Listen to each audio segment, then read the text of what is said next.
トランシーだ。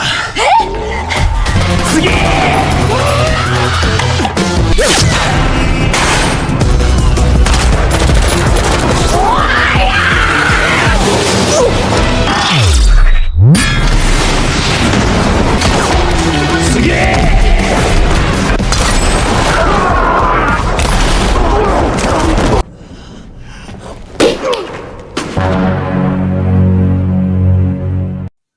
Hidup bukan hanya sekedar hidup. Hidup harus punya tujuan yang berguna. Meskipun belum bisa berguna bagi bangsa dan negara, setidaknya bisa berguna bagi diri sendiri dan orang-orang di sekitarnya. Nah, itu dia sobat. Dan halo tukang tidur dimanapun kalian berada, bagaimana kabarnya? Kembali lagi bersama saya, Mr. Bobang. Di kesempatan kali ini, Mr. Bobang akan membahas sebuah alur film yang berjudul City Hunter tahun 2024. Mengisahkan tentang seorang agen khusus asal Tokyo yang berniat membalas dendam atas kematian sahabatnya. Namun untuk mencapai tujuan itu bukanlah perkara mudah, karena ia harus berhadapan dengan sekelompok sindikat kriminal yang kejam dan brutal. Dan bagi sobatku yang ingin menonton full movie-nya secara langsung, dapat kalian tonton di Netflix. Karena aku jamin film City Hunter ini tidak akan mengecewakan sobat tukang tidur semua ya. Dan tanpa berlama-lama lagi, sebelum kita masuk ke ceritanya, boleh bantu tekan tombol like dan subscribe bagi kalian yang belum subscribe. Karena satu subscribe dari kalian sangat membantu aku jadi orang yang lebih berguna lagi ya sobat. So, langsung aja kita masuk ke ceritanya ya. Musik. Beritahu para musisi untuk memainkan musik karena pertunjukan akan segera dimulai. Jangan khawatir Shifu, aku akan menguasai kedamaian sejati. Film akan diawali dengan memperlihatkan media televisi yang tengah gencar menyiarkan tentang kekacauan yang sedang terjadi di kota Tokyo. Tentang kasus kriminal yang semakin hari semakin meningkat. Mulai dari kasus pembunuhan, penculikan, bahkan kasus orang mengamuk tanpa alasan yang jelas. Dan di tengah-tengah kasus tersebut, ada seorang wanita cantik yang menyewa jasa agen swasta untuk mencari adiknya yang hilang. Karena meskipun ia telah melaporkan kasus ini kepada polisi, tetapi polisi tidak dapat berbuat banyak. Sehingga mau tidak mau ia akhirnya menyewa salah satu agen swasta yang terkenal di kota Tokyo. Kelompok agen ini dinamai dengan City Hunter, yaitu sebuah kelompok yang dapat menyelesaikan segala kasus kriminal. Dan tanpa membuang-buang waktu, pihak City Hunter pun mulai melakukan penyelidikan tentang kasus yang baru saja mereka terima dari klien. Namun sebelum kita lanjut, mari saya kenalkan sobatku semua pada jagoan kita yang sebenarnya. Ia bernama Ryo Saeba, seorang mantan pasukan khusus yang ahli dalam segala bidang. Tapi sayangnya, di balik semua keahliannya itu, ia juga memiliki kelemahan yang cukup aneh, yaitu tidak sanggup melihat wanita cantik dan seksi. Namun meskipun begitu, kelemahannya itu bukanlah satu alasan untuk menghambat pekerjaannya, karena Ryo punya prinsip kalau ia akan tetap serius di dalam bekerja. Di sini, Ryo tidak akan bekerja seorang diri karena ia akan dibantu oleh salah satu rekannya yang bernama Makimura. Ini dia orangnya. Singkat cerita, Ryo akhirnya berhasil menemukan adik si wanita yang tengah diganggu oleh para preman setempat. Sehingga tanpa banyak basa-basi, Ryo langsung menunjukkan kelihayannya dalam bekerja.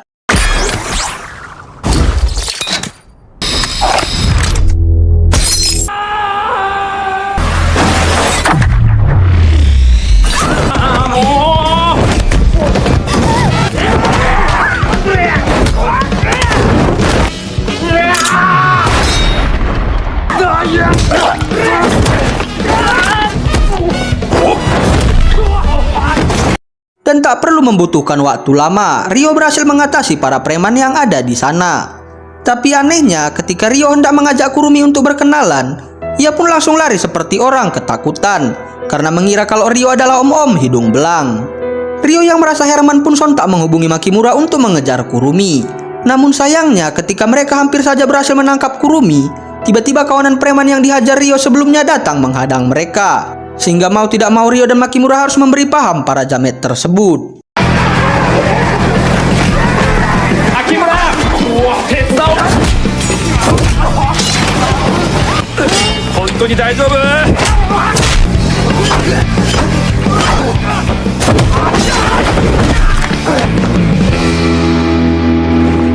Setelah para preman itu berhasil diatasi, mereka berdua pun lanjut mengejar Kurumi. Tapi anehnya, tak tahu bagaimana caranya Kurumi telah berada di gedung sebelah. Sehingga Ryo yang tidak ingin kehilangan jejak Kurumi pun meminta Makimura untuk mengejarnya menggunakan mobil. Sedangkan ia akan mencoba menyusul Kurumi dengan cara melompat dari satu gedung ke gedung lain.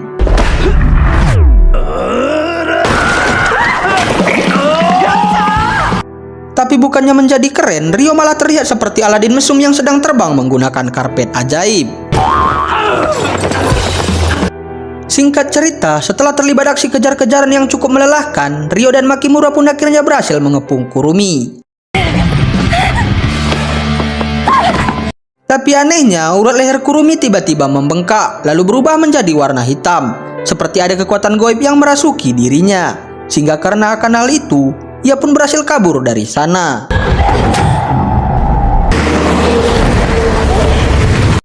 Namun beruntungnya, ketika Kurumi hendak kabur dari kepungan mereka, ia tanpa sengaja menjatuhkan 2 serum dari dalam kantongnya. Sehingga Makimura yang melihat itu pun langsung mengambil serum tersebut, tanpa memberitahukannya kepada Rio. Setelah Rio dan Makimura gagal menangkap Kurumi, tiba-tiba seorang polisi wanita datang menghampiri mereka. Ia bernama Saeko, seorang detektif handal yang taat akan peraturan. Sehingga jelas saja kalau ia tidak menyukai bagaimana cara City Hunter bekerja. Dan terlebih lagi kalau Makimura dulunya adalah rekan kerjanya di kepolisian. Namun ia memutuskan keluar hanya untuk bergabung dengan City Hunter. Dan tak lama kemudian, komandan polisi juga datang ke tempat tersebut dengan niat ingin membawa mereka berdua ke kantor. Tapi beruntungnya, Saeko mencegah hal itu dengan mengatakan kalau mereka tidak bersalah. Kemudian, setelah urusan dengan para polisi selesai, Rio pun mengantar Makimura ke sebuah restoran tempat di mana ia telah membuat janji makan malam bersama adiknya. Di perjalanan, Makimura mengatakan kepada Rio kalau Kurumi merupakan seorang cosplayer terkenal di kota Tokyo. Ia juga memiliki follower hampir 30.000 lebih, dan kebanyakan dari mereka adalah pencinta wibu, termasuk Mimin salah satunya. Hehehe. Dan tidak hanya itu saja, Kurumi juga sering upload video konten gemoy di TikTok. Sehingga Rio yang melihat itu pun semakin bersemangat untuk segera menemukan Kurumi.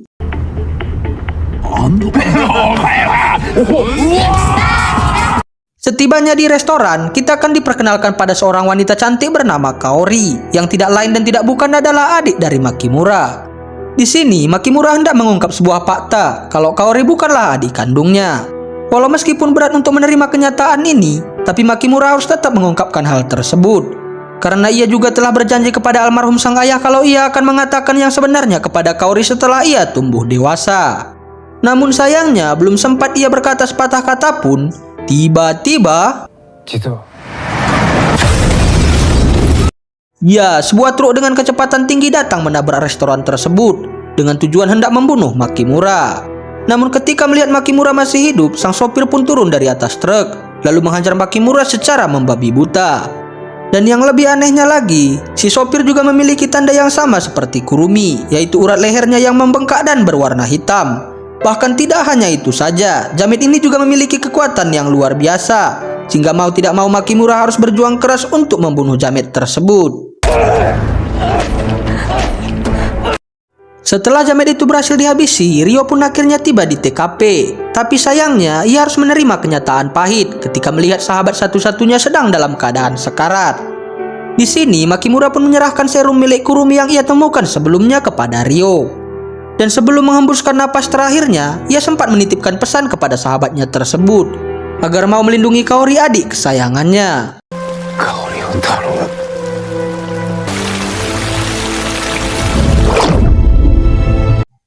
Kini beberapa minggu pun berlalu. Setelah kematian Makimura, Rio pun pergi ke suatu tempat untuk melihat papan pengumuman yang menjadi media bagi mereka untuk menjalankan misi yang diberikan oleh klien.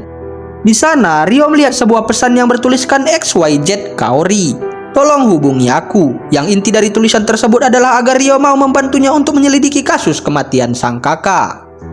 Namun sayangnya, Rio tidak mau menanggapi pesan yang ditinggalkan oleh Kaori dengan tujuan agar gadis tersebut tidak ikut terbawa-bawa ke dalam masalah ini. Karena menurutnya, ia sendirilah yang akan mengusut kasus kematian sahabatnya itu tanpa harus melibatkan Kaori di dalamnya. Sedangkan di sisi lain, Saeko terlihat sedang menyelidiki kasus kematian Makimura dengan melihat rekaman CCTV restoran tempat kejadian perkara. Di sana, ia melihat kalau Makimura sempat memberikan sebuah serum kepada Rio, sehingga Saeko yang mengetahui itu pun mulai curiga kalau penyebab kematian Makimura ada hubungannya dengan kasus-kasus kekerasan yang sering terjadi belakangan ini di kota Tokyo. Karena diketahui kalau orang-orang yang melakukan kekerasan itu memiliki keanehan yang sama di tubuh mereka. Sehingga ia pun mulai berasumsi kalau kekacauan ini bisa saja ada hubungannya dengan serum yang ada pada Ryo sekarang. Namun berbeda dengan Pak Komandan, ia malah beranggapan jikalau saja Makimura tidak keluar dari kepolisian dan bergabung dengan Ryo, maka mungkin saja ia tidak akan mati. Sehingga sekarang lebih baik mereka fokus kepada Ryo yang berada di TKP saat insiden terjadi, daripada pusing memikirkan hal yang tidak-tidak.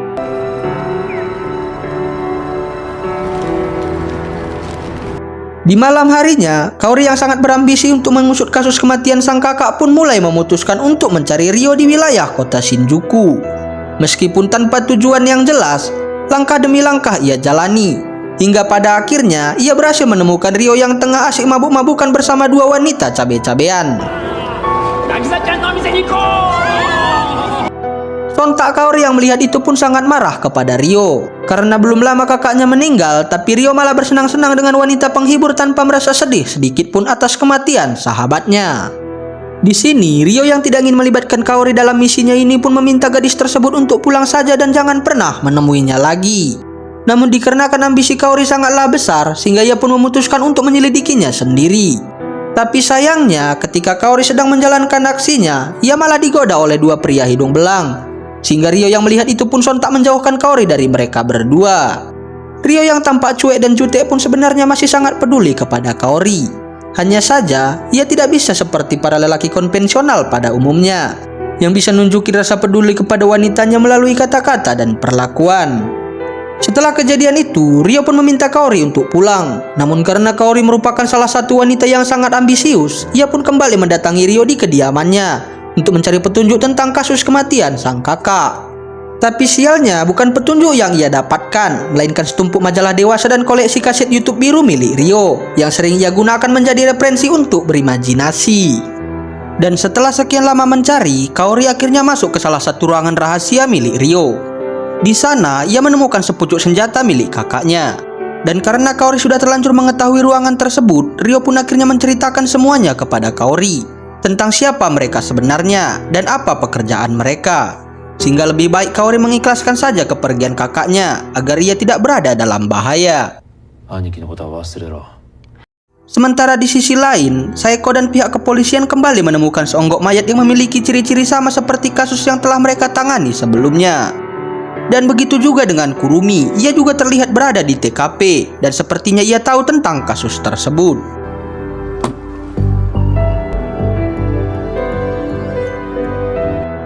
Di malam harinya, Kaori kembali membuntuti Ryo kemanapun ia pergi, sehingga Ryo yang merasa risih pun menyuruh Kaori untuk pulang saja. Tapi bukannya patuh, Kaori malah meminta agar Ryo membantunya menyelidiki kasus kematian sang kakak. Ryo yang sudah habis akal menghadapi Kaori pun mengatakan kalau ia telah berganti profesi menjadi penari tiang di sebuah klub. Namun Kaori yang keras kepala tidak mau percaya begitu saja, sehingga mau tidak mau Ryo akhirnya menunjukkan dunianya yang baru.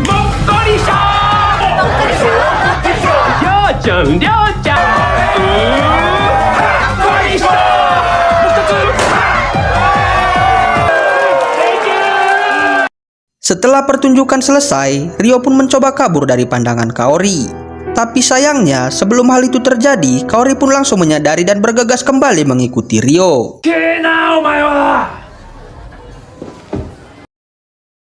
Ryo yang melihat kegigihan Kaori pun akhirnya luluh dan mulai mengizinkannya untuk membantunya mengusut kasus kematian Makimura, dengan satu syarat kalau Kaori tidak boleh melakukan kekacauan pada saat ia bertugas. Kemudian Kaori pun dibawa ke sebuah kasino untuk mencari tahu informasi tentang siapa dalang di balik pembunuhan Makimura.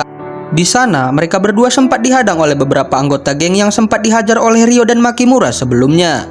Dan beruntung ketua gangster itu datang tepat waktu, lalu menyuruh salah satu tangan kanannya untuk menghajar anak buahnya yang telah berani mengganggu Ryo.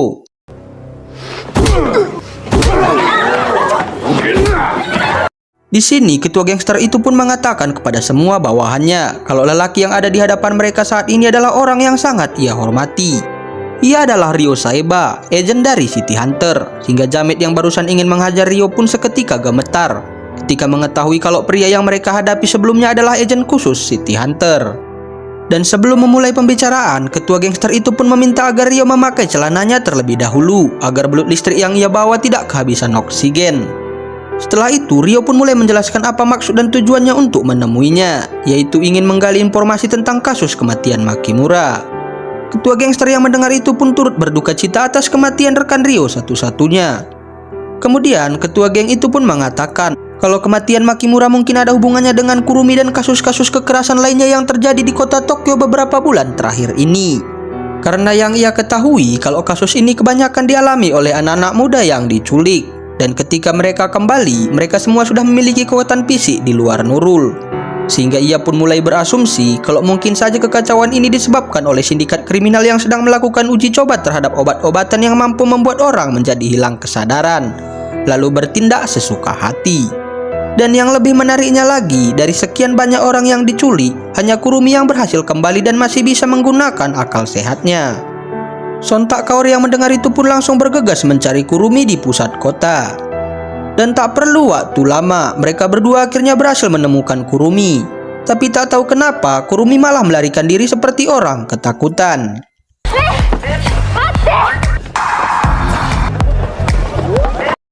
Namun sayangnya, di dalam pelariannya itu, ia tiba-tiba dihadang oleh seorang pria berbadan besar. Di sana, pria itu sempat menodong Kurumi menggunakan pistol. Tetapi Rio yang melihat itu tak mau tinggal diam. Ia langsung menunjukkan keahliannya dalam menggunakan senjata otomatis.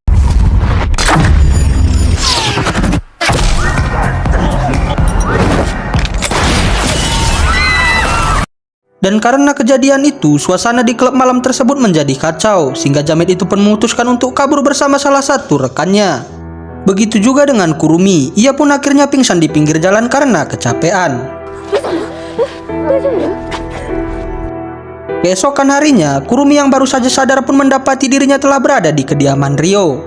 Di sana, Rio pun mengatakan kalau beberapa hari belakangan ini kakaknya terus mencarinya dan sangat mengkhawatirkan Kurumi. Namun anehnya, Kurumi malah mengatakan kalau ia tidak memiliki kakak, ia hanya hidup sebatang kara di kota ini. Rio yang mendengar itu pun sontak kesal karena bisa-bisanya ia tertipu oleh seorang wanita berdada indah.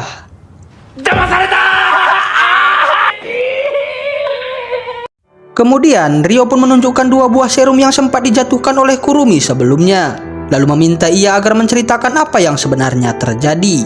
Di sini, Kurumi mulai menjelaskan kalau beberapa bulan yang lalu, ia sempat mencari kawannya yang hilang secara misterius. Tapi ketika ia sudah mulai menemukan petunjuk tentang keberadaan temannya itu, ia malah diculik oleh sindikat kriminal lalu membawanya ke suatu tempat, dan menyuntikkan sebuah serum ke dalam tubuhnya hingga ia pingsan. Tapi ketika ia sadar, ia pun mencoba kabur dari sana dengan membawa 2 buah serum ini sebagai barang bukti. Ketika ia ingin melaporkan kejadian yang ia alami kepada polisi. Kaori yang mendengar cerita Kurumi yang begitu menyedihkan pun meminta Kurumi agar tinggal di sini untuk sementara waktu, karena masih banyak orang jahat di luar sana yang ingin menculik Kurumi. Di tempat lain, kita akan kembali diperlihatkan 2 orang jamet yang sebelumnya hendak menculik Kurumi. Dan ternyata salah satu dari mereka adalah seorang wanita yang sebelumnya mengaku-ngaku sebagai kakak Kurumi. Di sana, kedua jamet itu pun meminta maaf kepada pimpinan mereka karena telah gagal menangkap Kurumi, dan berjanji kalau di lain waktu mereka tidak akan gagal lagi. Sang pemimpin yang mendengar itu pun memberikan mereka kesempatan 1 kali lagi. Namun jika mereka gagal, mereka berdua akan bernasib sama seperti anak buahnya yang ini.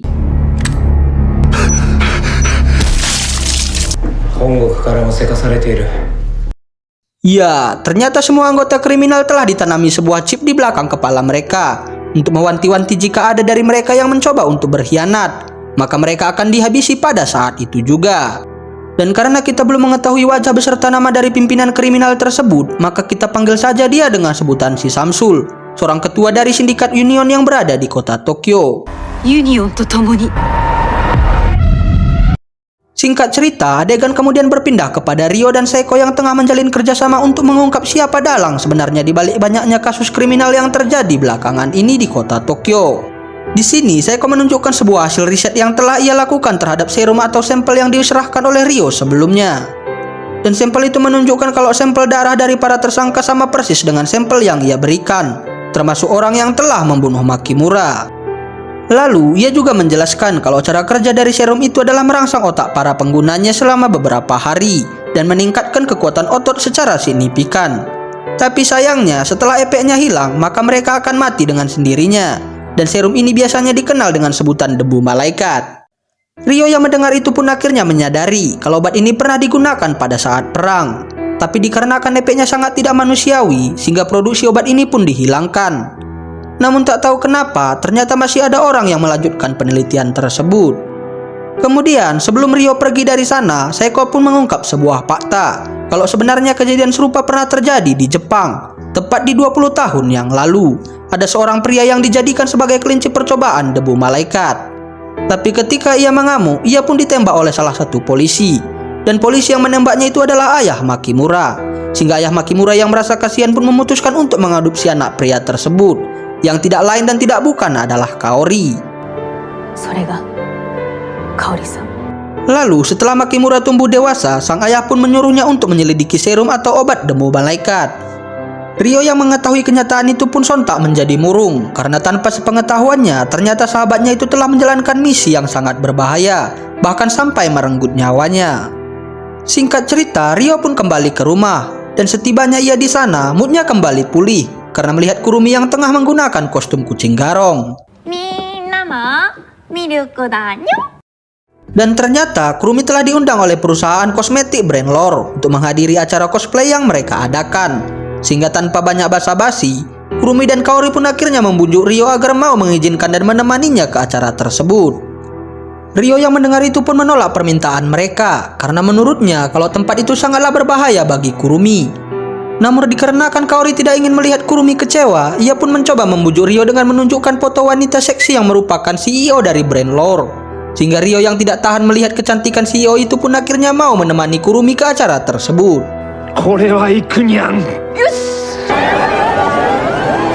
Setibanya mereka di sana, Rio tampak sangat bahagia melihat ciwi-ciwi seksi yang ada di sana.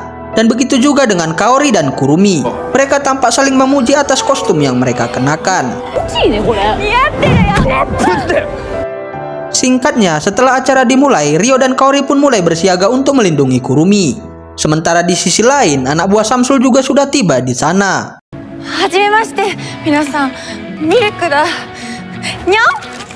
Kemudian, ketika Kurumi tengah asyik berjoget-joget di atas panggung, salah satu dari jamet itu mulai membidik Kurumi dari atas gedung menggunakan senapan bius. Sehingga Rio yang telah menyadari akan hal itu pun langsung dengan sigap melindungi Kurumi.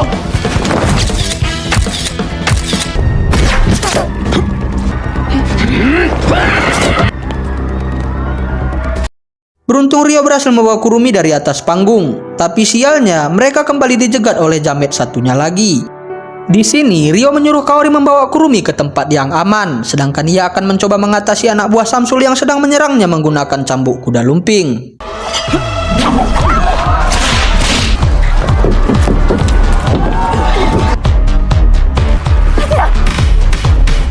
Setelah dirasa aman, Kaori pun menitipkan Kurumi kepada komandan polisi, sedangkan ia akan kembali ke atas panggung untuk membantu Rio.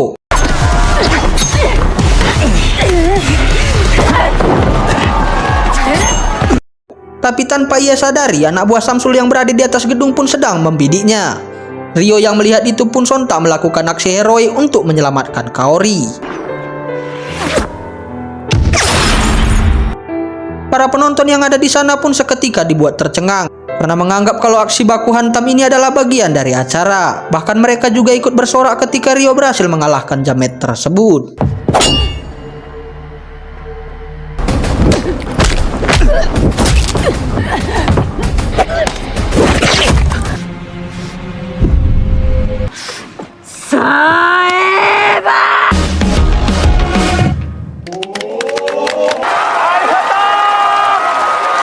Setelah anak buah Samsul berhasil dikalahkan, Rio pun menyerahkannya kepada Saeko untuk diinterogasi. Tapi sayangnya, belum sempat mereka sampai di kantor, wanita itu keburu mokat. Karena Samsul tiba-tiba mengaktifkan peledak yang ada di belakang kepala wanita itu dari kejauhan. Di sisi lain, sang komandan polisi ternyata bersekongkol dengan si Samsul. Di sini, ia tidak berniat mengamankan Kurumi, melainkan ia akan menyerahkannya kepada Samsul dengan imbalan uang sekoper. Namun tak berselang lama, koper yang dibawa oleh Pak Komandan tiba-tiba meledak, yang membuat ia di saat itu juga harus bersilaturahmi dengan malaikat maut.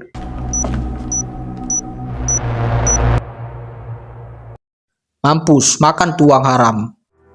Kemudian adegan beralih kepada Rio yang tengah mengobati lengannya yang terluka. Di sini, Rio pun ditelepon oleh Saeko untuk memberitahukan kalau anak buah Samsul yang mereka tangkap sebelumnya meninggal saat di perjalanan. Namun sebelum ia meninggal, Jamet itu sempat mengatakan demi Union, yang membuat Saeko merasa buntu untuk memecahkan kasus tersebut. Dan ketika Rio sedang merenung di atas gedung, Kaori pun datang menghampirinya untuk meminta maaf, karena ia merasa kalau semua kekacauan ini adalah salahnya. Rio yang mendengar itu pun akhirnya jujur kepada Kaori tentang alasan kenapa selama ini ia melarang dirinya untuk ikut campur dalam kasus tersebut. Karena sebelumnya ia telah berjanji kepada Makimura untuk melindungi Kaori.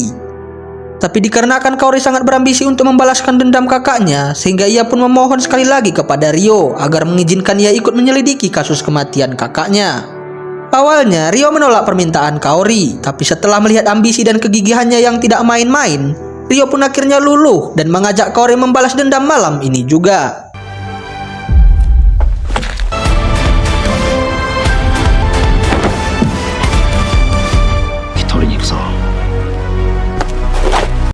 Sementara di tempat lain terlihat Kurumi yang baru saja tersadar dari pingsannya.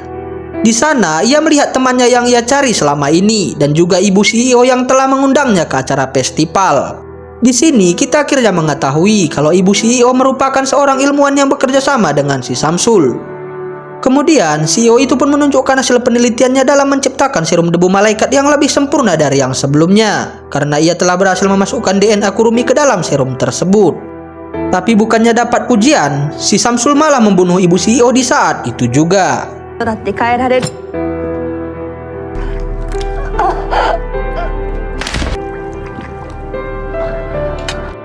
Setelah Samsul mendapat apa yang ia inginkan, ia pun menyuruh anak buahnya untuk menghabisi semua pegawai dan pasien uji coba yang ada di sana. Sedangkan ia akan pergi membawa Kurumi ke markas besar sindikat Union untuk diteliti lebih lanjut.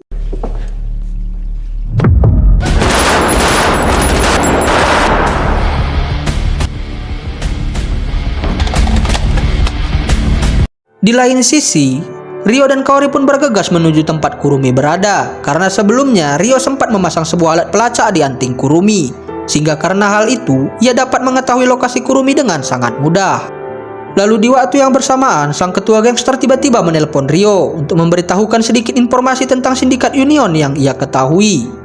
Di sini, ketua gangster itu pun mengatakan kalau sindikat Union merupakan sindikat kriminal terbesar yang ada di Amerika Tengah. Dan mereka juga memiliki cabang di banyak negara termasuk Jepang.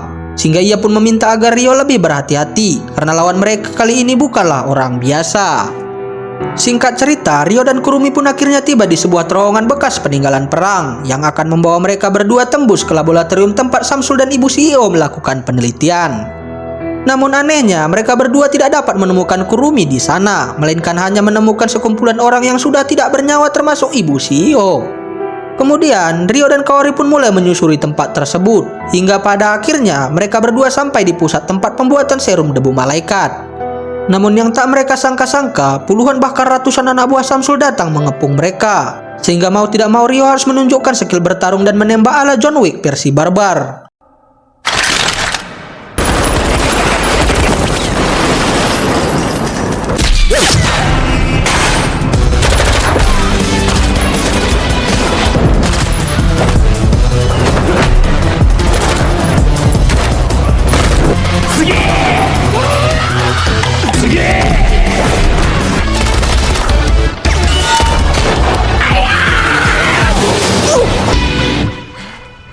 Di sini, Kaori yang tidak mau dianggap beban pun berinisiatif membantu Rio sebisanya agar para jamet tersebut bisa diatasi dengan mudah.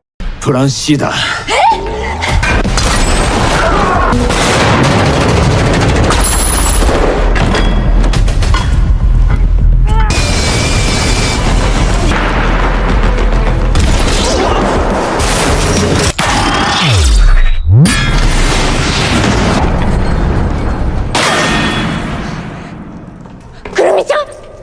Setelah para jamet itu berhasil dihabisi, Samsul pun akhirnya menunjukkan batang hidungnya dengan menjadikan Kurumi sebagai tameng.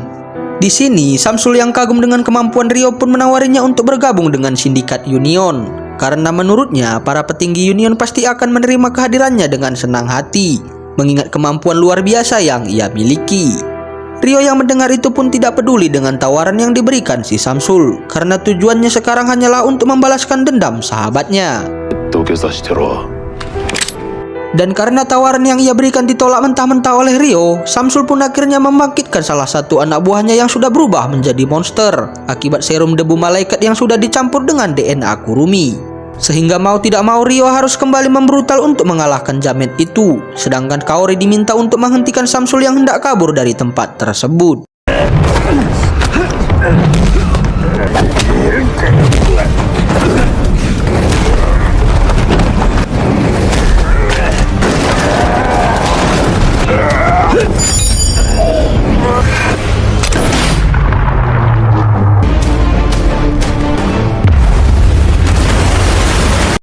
Singkat cerita, Kaori akhirnya berhasil mengikuti si Samsul. Namun sayangnya, ia tidak dapat menangkapnya karena terhalang oleh dinding kaca yang sangat tebal. Kemudian, Samsul akhirnya mengungkap sebuah fakta kepada Kaori, kalau ia hanyalah anak angkat. Karena dulunya, ayah kandung Kaori adalah subjek uji coba serum debu malaikat. Tapi ketika ia mengamuk, ia pun ditembak oleh seorang polisi yang tidak lain dan tidak bukan adalah ayah angkat Kaori. Sehingga Kaori yang mendengar itu pun sontak histeris dan ingin sekali membunuh jamet tersebut dengan tangannya sendiri.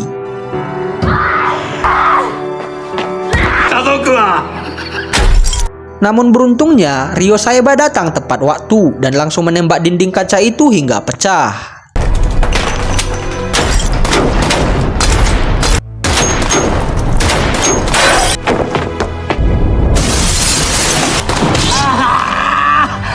Setelah Ryo berhasil membuat si Samsul terpojok, Kaori pun langsung mengambil pistol kakaknya untuk menghabisi Samsul di saat itu juga. Namun sayangnya, Kaori tidak mampu menarik pelatuk pistol tersebut karena ia punya prinsip kalau kejahatan tidak semestinya dibalas dengan kejahatan. Tapi bukannya sadar, si Samsul kampret malah ingin memanfaatkan momen tersebut untuk membunuh Ryo dan Kaori. Tapi tiba-tiba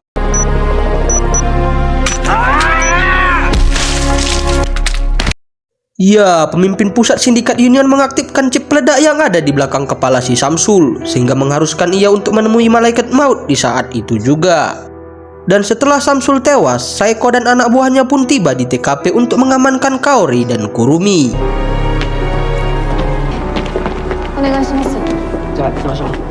Singkat cerita, beberapa bulan pun berlalu dan sebelum film diakhiri, kita akan diperlihatkan Kaori yang sudah mulai bisa menerima kenyataan pahit yang ia alami.